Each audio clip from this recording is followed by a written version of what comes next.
नमस्कार, मेरा नाम विशाखा। मैं एमए योगा फर्स्ट ईयर की छात्रा हूँ।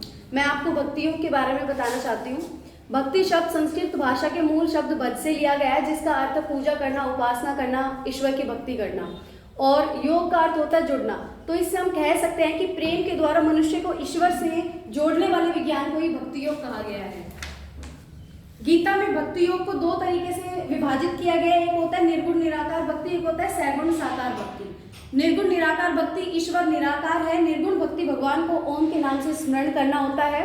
सगुण साकार भक्ति ब्रह्मा का व्यक्त रूप तथा उनके प्रति अनुराग ही सगुण साकार भक्ति होता है। अब इसी तरीके से भक्त के 4 प्रकार बताए गए हैं: आर्त, जिज्ञासु, अर्थार्थी और ज्ञानी। आर्त भक्त क्या होते हैं? सांसारिक प्रतिकूलताओं एवं किसी प्रकार का संकट या दुख महसूस होने पर जब वो भक्त भगवान की भक्ति करते हैं तो वो आर्त भक्त में आते हैं।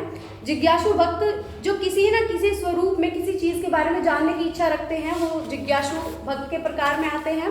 अर्थार्थी भक्त जैसे हम अपनी सुख सुविधाओं के लिए, अपनी धन संपत्ति वैभव को बढ़ाने के लिए जब हम ईश्वर को याद करते हैं तो अर्थार्थी भक्त के प्रकार में आता है। इसी तरीके से ज्ञानी भक्त ऐसे उपासक जो परम सत्य, वास्तविक ज्ञान और आत्म कल्याण और ब्रह्म प्राप्ति के लिए ईश्वर की भक्ति करते हैं, वो ज्ञानी भक्त कहलाते हैं।